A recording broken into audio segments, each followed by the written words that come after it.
She smoothed her dress in a front hall in 1954, listening to her father clear his throat. The boy on the porch wasn't picking her up. He was being judged. Falling in love in the 1950s was never just between two people. It moved through a chain of command. Her father at the door, his fraternity brothers singing outside a sorority house, a preacher who had to approve the wedding date, and a local newspaper that printed the whole thing for the neighbors to read over coffee. 25 unspoken rules governed how a couple moved from a first date to a marriage license, and one of them, the newspaper rule, is the reason one engagement in this story nearly did not survive to the wedding day. Before a boy could take a girl anywhere, he had to survive the front hall. Standard practice, per Amy Vanderbilt's 1952 etiquette manual: arrive on time, shake the father's hand, sit in the parlor for a few minutes of conversation before anyone left the house. It was not optional, and it was not brief.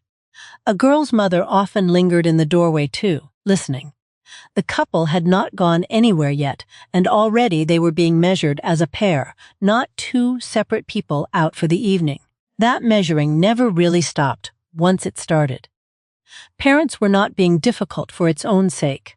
A father who let his daughter climb into a stranger's car without so much as a name and a handshake risked being called careless by the entire street. The front door ritual let a family put a face, a job, and a set of manners to the boy driving off with their daughter, all before the ignition even turned over. It was a screening system disguised as hospitality, and everyone involved understood the disguise perfectly well, which is exactly why the next rule mattered just as much as this one. Somewhere between 1965 and today, that front-hall handshake quietly disappeared, along with the 10 minutes of forced conversation. Nobody wanted, but everybody understood. What went with it was a strange kind of safety net. Two families had eyes on a new couple before the couple had eyes only on each other. Almost nobody has that anymore, and that trait is worth sitting with before the next rule, the one about exactly what he had to say before he could walk her out the door. Once past the handshake, a young man in the 1950s was expected to answer two direct questions out loud, in front of the father. Where are you taking her? And when will she be home? Not a vague out, not too late. An actual place, a movie theater or a soda fountain by name, and an actual hour. Etiquette guides of the era treated this as basic manners, no different from removing a hat indoors. For the couple standing in that hallway, it meant their entire evening was mapped out loud before it had even begun. The stated time was not just a courtesy, it was a contract with real consequences attached. A father who heard 11 o'clock and got his daughter back at midnight had grounds, in the social logic of the day, to simply refuse the next date outright. Couples quickly learned to pad their answer, naming a slightly later return time than they actually planned, the same way anyone negotiates a deadline they know they might miss. It was a small, private act of rebellion tucked inside total obedience, and it was hardly the only one couples quietly worked out between themselves. That out-loud accounting is almost unimaginable now, when a couple can simply send a message saying they are running late. What it did, strangely, was force two people to agree on a plan together before they even left the house, instead of drifting through an evening with no shape to it at all. Losing the ritual meant losing the shape. What replaced it, for better and for worse, was privacy. And privacy is exactly what the next rule tried hardest to prevent. The porch light was a signal system long before anyone called it that. Left on, it meant the household was still awake and watching for headlights in the driveway. Switched off early, it was a quiet warning that a daughter was expected home sooner rather than later. Couples parked outside a house in 1955 could read an entire household's mood off a 40-watt bulb before either of them said a word. It told them, without a single sentence exchanged, exactly how much time they had left. Behind that porch light was usually a parent sitting fully dressed in a chair by the window, sometimes with a book they were not really reading. Curfews for a teenage or young adult daughter commonly ran around 10 o'clock on a weeknight and closer to midnight on a Friday or Saturday, though the exact hour depended entirely on the household and the church the family attended. The couple in the car had 10 minutes, and both of them knew it, which meant the good night itself became its own small, urgent ritual worth its own rule. What disappeared with the porch light was not the curfew itself. Plenty of modern parents still set one. It was the shared, silent language around it. Two teenagers today rarely have to synchronize an entire evening against a lit bulb in a window a mile away. The couples who did learn to read each other's faces in headlights, to say a great deal in the last 2 minutes of a date, and that particular skill carried straight into the next stage of a relationship, the one where two people finally called themselves a pair. Going steady was not something that simply happened. It had to be asked for, out loud, usually by the boy, in a moment sociologists of the decade actually studied and wrote textbooks about. A young man would ask a girl to go steady the way people today might ask someone to be exclusive, except everyone around them would know the answer within days. There was no drifting into it. One conversation turned two people who had just been dating into a recognized named unit in front of their entire social circle. By the mid-1950s, going steady had become common enough among teenagers and college students that Life magazine and other national publications ran anxious features asking whether it was pushing young people toward marriage before they were ready. Family sociologist Paul Landis described it in his widely used 1950s textbooks as a clear, expected rung on a ladder: dating, then steady, then pinned, then engaged. For a couple, saying yes to steady meant stepping onto that ladder together, and ladders, as the next rule shows, only go one direction. What is easy to miss now is how much clarity that single word, steady, actually provided. Two people did not have to wonder where they stood the way couples often do today. Everyone in the room already knew. What was lost when the word faded out of use in later decades was not the relationship itself. It was the shared vocabulary that let two people, and everyone around them, understand exactly what stage they were standing on, which mattered enormously once an actual object entered the picture. On college campuses across the country, going steady eventually escalated into something with real weight attached to it. Literally, a young man would give his girl his own fraternity pin, the same pin he had earned and worn since his own initiation, and she would wear it on her blouse for everyone on campus to see. It was not a gift bought for her. It was a piece of his own identity, handed over as proof that the relationship had moved past ordinary, steady dating into something closer to a promise. Some fraternity chapters had informal but well-understood rules about exactly how and where a pinned girl was supposed to wear that pin close to the heart, never loaned out, never treated casually. Pinning also came with public theater attached. A fraternity would march to the sorority house at night and sing outside her window, announcing to the entire campus who had just been pinned to whom. There was no quiet way to do this. The moment a girl accepted that pin, her private relationship became campus news within hours. A pinning serenade, with candles or lanterns and a chorus of fraternity brothers singing outside a sorority house, is a documented ritual of mid-century campus life, and it is almost impossible to picture happening today without someone filming it for a laugh. What made it work in 1955 was total sincerity.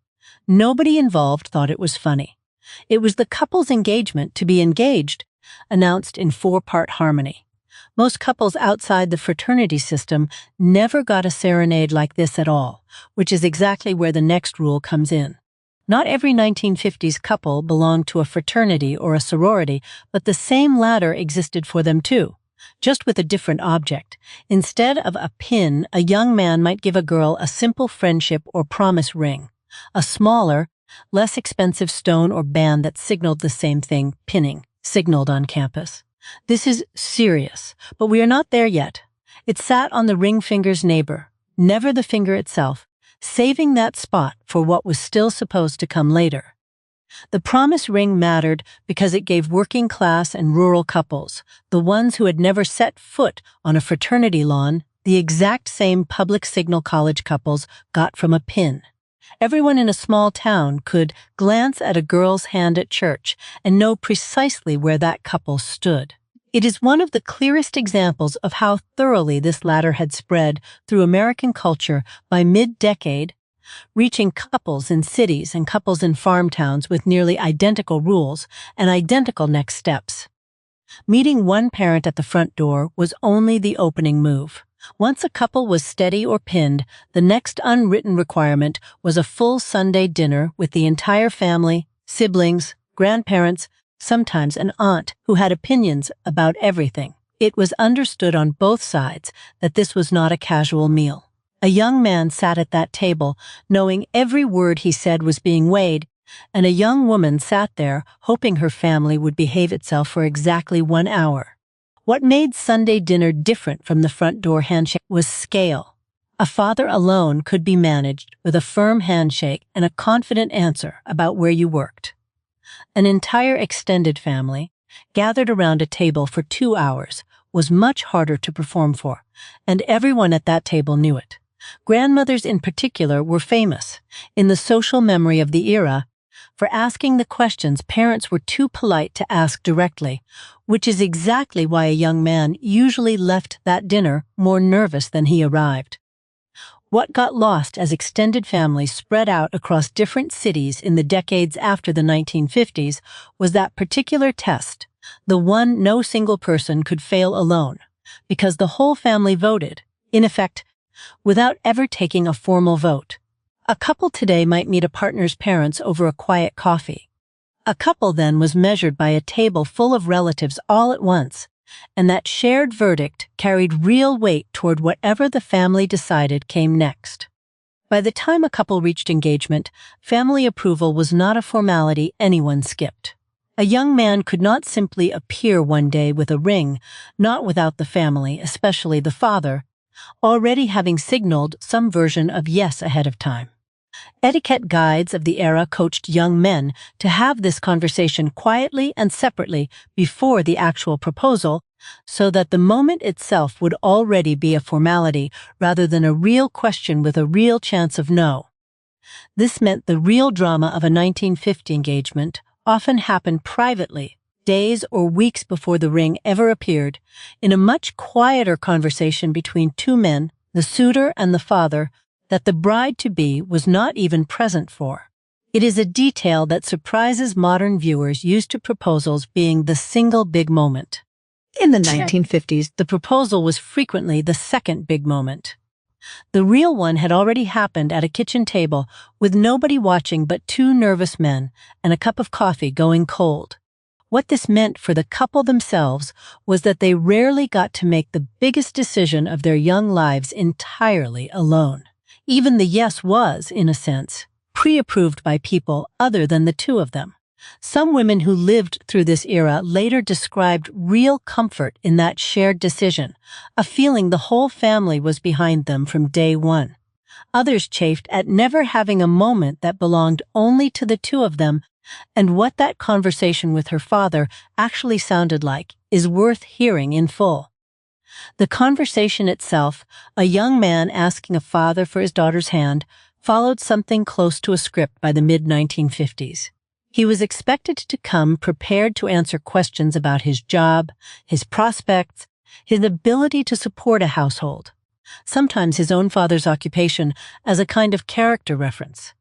It functioned less like a sentimental request and more like a job interview, where the position being applied for was son-in-law, with a probationary period of exactly one conversation. Fathers took the role seriously because, in the economics of the era, they were essentially being asked to hand over financial and social responsibility for their daughter to another man entirely. Median household income in 1955 sat around $4,400 a year, and a father asking pointed questions about a young suitor's job was doing real due diligence, not just performing tradition for its own sake. A wrong answer in that conversation could delay an engagement for months, which is precisely what happened in the story this video keeps circling back to. What got lost when this ritual faded was not the courtesy of it exactly. Plenty of people still ask a parent's blessing today. It is optional now in a way it simply was not in 1955. Back then, skipping the conversation altogether was not really available to a couple who wanted their family's support going forward. It was baked into the process the same way filing paperwork is baked into buying a house today, unglamorous, occasionally tense, and completely unavoidable if you wanted to reach what came next. Even the ring itself carried a rule most people have forgotten. A diamond engagement ring, typically costing somewhere between $200 and $400 in the early to mid-1950s, went on the left hand's fourth finger the moment the engagement was official, and it stayed there, alone, until the wedding day itself. Only at the ceremony did the wedding band join it, slid on first, closer to the heart, with the engagement ring then moved back into place on top of it. That small choreography, which ring goes on first, which one sits closer to the heart, was not just jewelry etiquette for its own sake. It was a visible timeline anyone could read from across a room. A glance at a woman's left hand told a stranger exactly where she stood, promised, or married, without a single word exchanged. It survives almost entirely intact today, and once that ring appeared on her hand in 1955, it was not long before the rest of the town found out too. Once a couple was formally engaged, the news did not stay private for long. Local newspapers across the country ran a dedicated engagements or society page, and a family would submit a studio portrait of the bride to be along with a short paragraph naming both sets of parents, the groom's employer, and a tentative wedding month. Within days of that photograph running, a couple's private decision belonged to the entire town, read over coffee by people they had never even met. This is where the story from earlier in this video actually happened. A young woman, engaged and announced in her local paper with a wedding date already printed for the following spring, watched her fiancé's old plans, a job transfer he had not mentioned, surface in a letter 2 weeks after the notice ran. Suddenly, two people who had already been congratulated by half the town were quietly wondering whether they had moved too fast, with everyone around them already assuming the outcome. What made this so much harder than it would be today was simple. There was no quiet way out. Breaking an engagement after a newspaper announcement meant a second notice, an explanation demanded by aunts and neighbors, and a level of public embarrassment that could follow a family for years. So instead of backing out, the couple did something almost nobody does the same way now. They sat down with both families at once and renegotiated the entire plan out loud in front of everyone who already knew. That is the part of 1950s courtship that is easy to misunderstand as simply oppressive. The same publicity that trapped a couple into an uncomfortable spotlight also gave them something to lean on when things got hard, an entire community that had already, in effect, promised to help them get to the altar. The job transfer got postponed by 6 months after a long conversation at that same kitchen table. The couple that nearly did not make it made it, and the very same public spotlight that almost broke them was about to carry them the rest of the way. A public engagement date functioned almost like a soft deadline with real social enforcement behind it. Once a wedding month appeared in the paper, families on both sides began treating it as fixed, sending invitations, booking a hall, buying a dress, long before either partner might have privately admitted that they had a few doubts left. It pushed couples forward through hesitation in a way that feels almost unthinkable now, when a wedding date can be moved with a single group text. What was lost as engagement announcements quietly disappeared from most local papers in later decades was not just a tradition. It was a form of built-in community accountability that pushed couples through the hard, doubtful middle stretch between yes and I do. Not every couple needed that push, but some part of every courtship still happened away from all that public watching, in the dark, at the edge of town, with the engine still running. By 1958, More than 4,000 drive-in movie screens were operating across the United States, and for a courting couple, the drive-in was close to the only semi-private space available to them anywhere. No parlor, no father, no porch light. Just a windshield, a speaker hooked over the car window, and a film neither of them was watching especially closely. For a generation raised on chaperoned front hallways, the drive-in felt like an entirely new kind of freedom. That freedom had limits nobody had to write down. Everyone understood which rows were for families with children up front near the screen, and which rows further back were where teenage couples parked. Everyone also understood that a neighbor 2 cars over could recognize a license plate, and that a report of exactly whose car was parked where could reach a mother by the following morning. The drive-in offered privacy from parents, but almost never privacy from the rest of the community. What is genuinely lost now that drive-ins have mostly vanished, only a small fraction of that 1958 peak still operate today, is not really about the movies at all. It is that particular kind of shared, half-dark, half-public space, private enough for 2 people to actually talk, public enough that nobody's reputation was truly at risk. Couples today have plenty of private space and almost no equivalent of that strange middle ground which made the next rule, about never actually being alone indoors, so much more restrictive by comparison. Inside a house, the rules were far stricter than inside a car at a drive-in. A young couple was rarely, if ever, permitted to be alone together behind a closed door, even in a family's own living room. Doors stayed open. Parents found reasons to walk through the room. In some households, a younger sibling was practically assigned, without ever being told so directly, to hover nearby whenever the couple sat together on the sofa. The logic was blunt and openly discussed in the parenting advice of the day. Reputation was everything for a young woman in this era, and an unsupervised hour indoors could generate rumors that outlasted the relationship itself by years.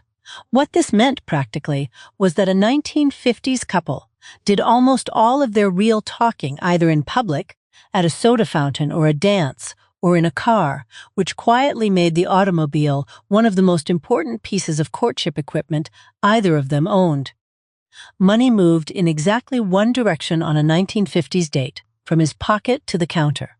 A young man paid for the movie tickets, the malted milk afterward, the gas in the car, all of it every time, without discussion. Etiquette columns in magazines young women actually read, like 17, reinforced this constantly, coaching girls on how to graciously let a young man pay without ever reaching for her own purse, even as a polite gesture that hid a much bigger expectation underneath it. This was never really about the dollar amount. A movie and a milkshake might run under $2 combined. It was a signal, performed every time a couple went out, about who was expected to provide in the relationship and later in the marriage. Did the men in your family always pick up the check on a date the way this rule expected? I would genuinely like to hear about it in the comments. For some couples, that felt like security. For others, it became a pressure that never really left, and neither did the clock waiting on every porch. What survives from this rule today is mostly its shadow, a lingering, half-joking expectation about who reaches for the check, unmoored from the rigid certainty it used to carry. In the 1950s, there was no ambiguity and no debate at the table. The bill simply went to him every time. And both people at that table understood exactly what that arrangement meant for the shape of the life they might be building together, long before either of them used the word marriage out loud. Curfew was not only a rule a girl's parents handed down, it quickly became something a couple had to manage together as a team. If she came home late, the consequences landed on her, a grounding, a lecture, sometimes a temporary ban on seeing him at all, but everyone understood the responsibility was shared. A young man who repeatedly got a girl home late developed a reputation with her family fast, and reputations, once earned, were brutally hard to undo. This turned the last 5 minutes of every date into a small, recurring negotiation between 2 people who usually wanted the opposite thing. A little more time together against a hard deadline neither of them controlled. Couples got remarkably good at cutting a goodnight short at exactly the right second, or quietly agreeing on who would take the blame if they misjudged it. That kind of teamwork turned out to be good practice, because a much bigger deadline was already forming over the whole relationship. There was an unspoken timeline hanging over almost every 1950s relationship, and everyone, including the couple themselves, could feel it ticking. Dating too casually for too long without progressing to steady, then pinned, then engaged, invited questions from family and friends about whether the relationship was actually going anywhere.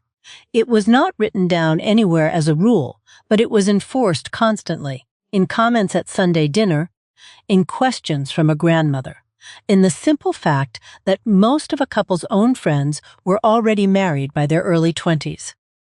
By 1956, the median age at first marriage for American women had dropped to about 20.1, one of the lowest points recorded in the 20th century, and roughly 47% of brides by the end of the decade were 19 or younger.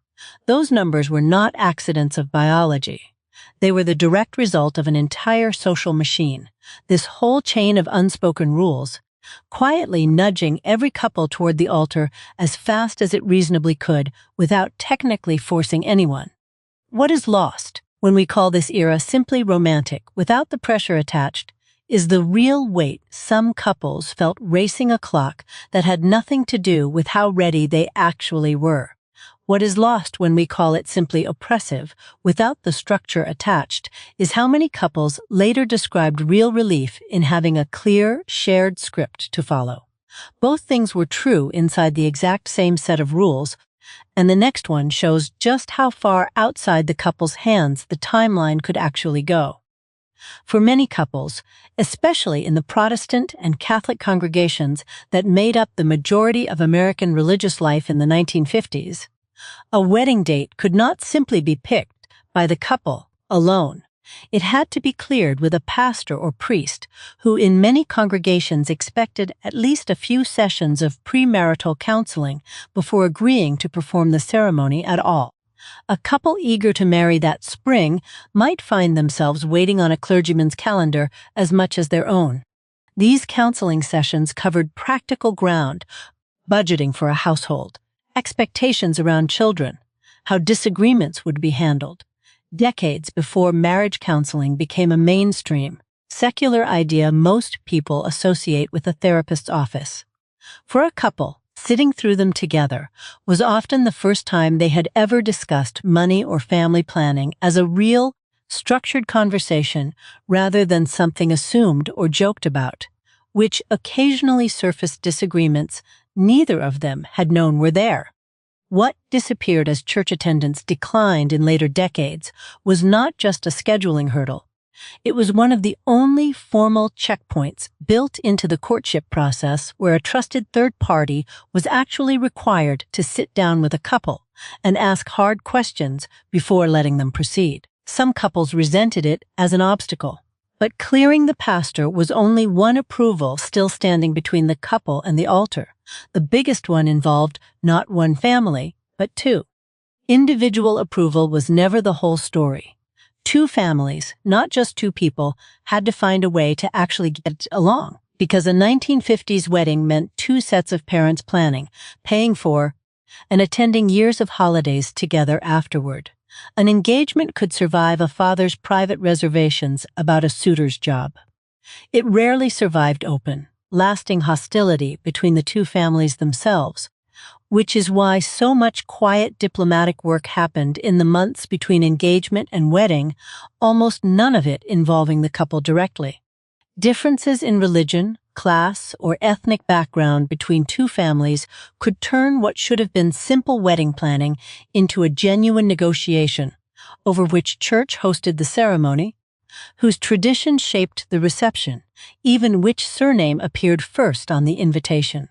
Couples sometimes found themselves quietly mediating between their own parents on issues that had nothing to do with their relationship at all, and everything to do with two older generations meeting each other for the first time under real pressure. What made this bearable, according to family historians who study the period, was that both families understood the stakes were shared. A wedding failure, socially, reflected on everyone attached to it, not just the couple, which gave both sets of parents genuine incentive to smooth things over rather than let a grudge derail a wedding date already printed in the paper. It was messy, occasionally tense diplomacy, but it usually worked right up until the moment something more serious threatened to end the whole engagement instead of just complicate it. Not every rung on this ladder carried equal weight if a couple stepped back down it. Ending a steady relationship was a private disappointment, painful, but survivable without much public fallout. The kind of breakup friends heard about and mostly forgot within a season. Breaking a formal engagement was an entirely different category of event, closer to a small scandal than a simple breakup, precisely because so many people, a pastor, 2 families, a newspaper readership, had already been told it was happening. This meant couples who reached the pinned or engaged stage were, in a very real sense, more locked in than a modern couple at an equivalent point, not by law, but by the sheer social cost of reversing course. Some historians argue this pushed a meaningful number of couples into marriages neither partner truly wanted by the end. Others point out it also gave plenty of shaky, cold feet couples exactly the push they needed. Whichever way it went, the months right after the ring appeared were about to get very busy for both of them. Once engaged, a couple's remaining months were absorbed by an enormous amount of joint social labor most modern couples never encounter.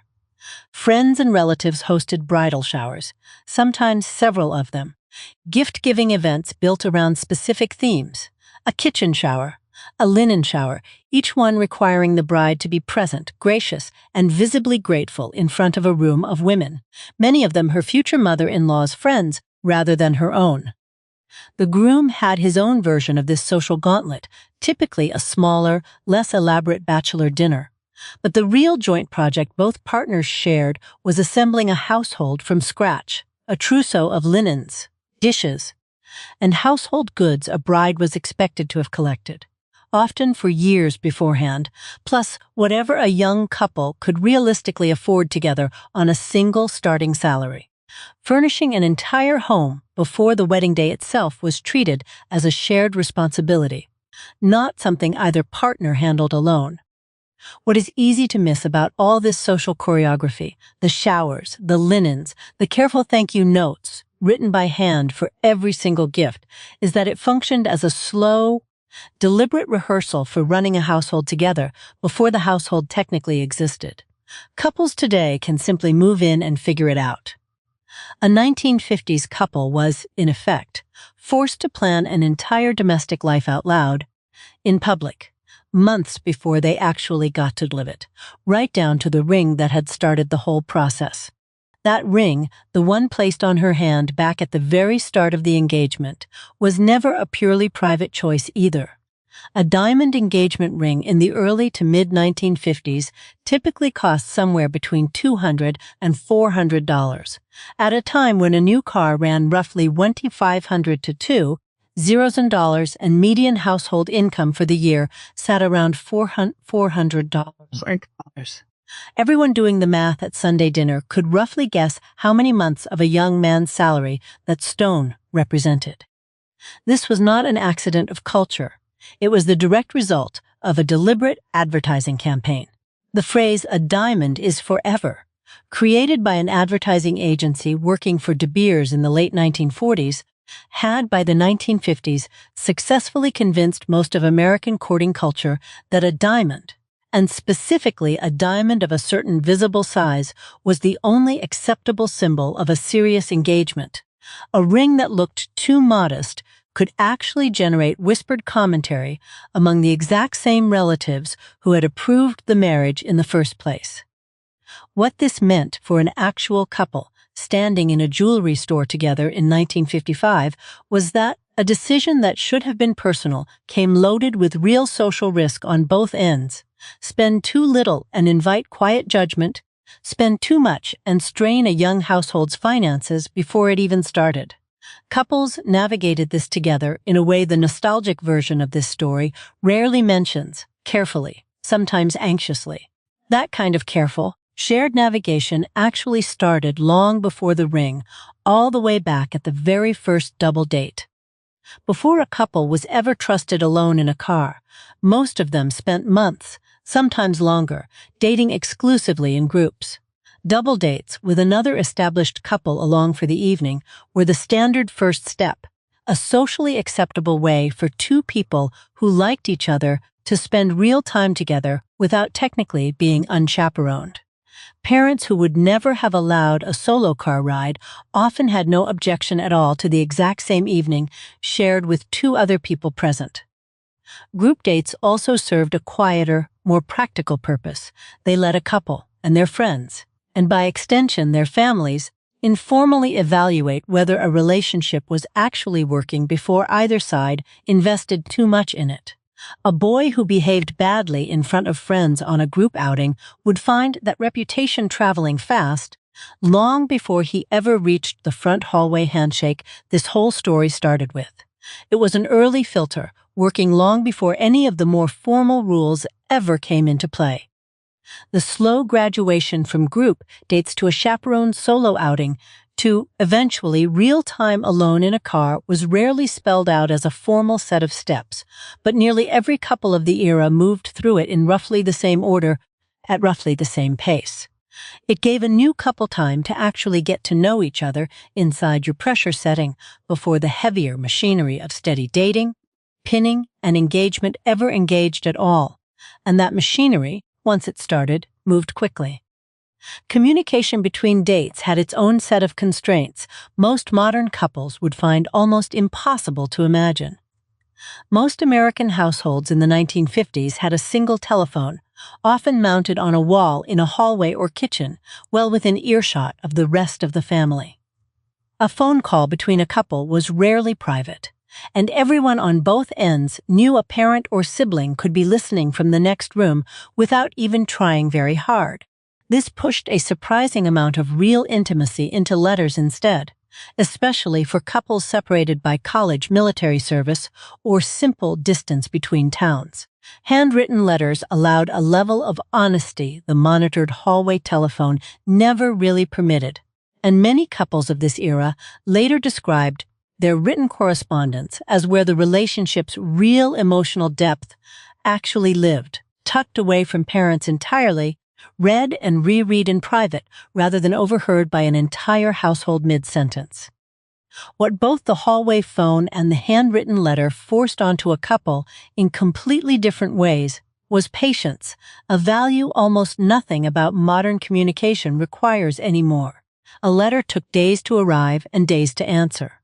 A phone call had to be short, coded, careful, aware of who might be nearby. Couples built entire relationships around these constraints, which makes the final rule on this list, the one about the proposal itself, feel almost inevitable in hindsight. Even the proposal itself, the moment popular memory imagines as intensely private, rarely happened in true isolation in the 1950s. Because the father had usually already given his blessing beforehand, the actual moment of asking often took place with family close by, sometimes at a family gathering, sometimes immediately followed by walking straight into a living room full of relatives who had, in most cases, already been told to expect an announcement that evening. This meant a couple's most personal moment doubled, almost immediately, as a small, planned public event. A ring appeared, and within minutes an entire extended family was hugging, crying, and already discussing dates and venues, barely giving the newly engaged couple a private moment to process what had just happened between only the two of them. That pattern, something deeply personal, turned into something entirely shared, is exactly what the last rule on this list is really about. What is worth noticing, looking back across all 25 of these rules, is that a 1950s couple almost never experienced courtship as two people falling in love in a private vacuum. They moved through it as two people navigating a dense, watchful, occasionally suffocating, occasionally genuinely supportive system built by fathers, mothers, pastors, fraternities, and an entire newspaper-reading town. The chaperones and the calling hours and the printed announcements were never really obstacles standing outside the relationship. They were part of it. And that raises one honest question worth sitting with before this closes. Maybe the honest answer is that neither version of this story, simply romantic or simply restrictive, was ever quite true on its own. Two people navigated all 25 of these rules together, not because they had no choice, but because the world around them had decided love needed structure to be trusted. Some of that structure protected people. Some of it trapped them. Both were happening at the very same kitchen table, on the very same porch, under the very same watchful porch light. If any of this sounded like your own grandmother's rules, the ones about the porch light, or who paid for the milkshake, I would love for this channel to be where you keep coming back to remember more of them. Subscribe and join me next time as we open another forgotten chapter of how people used to fall in love.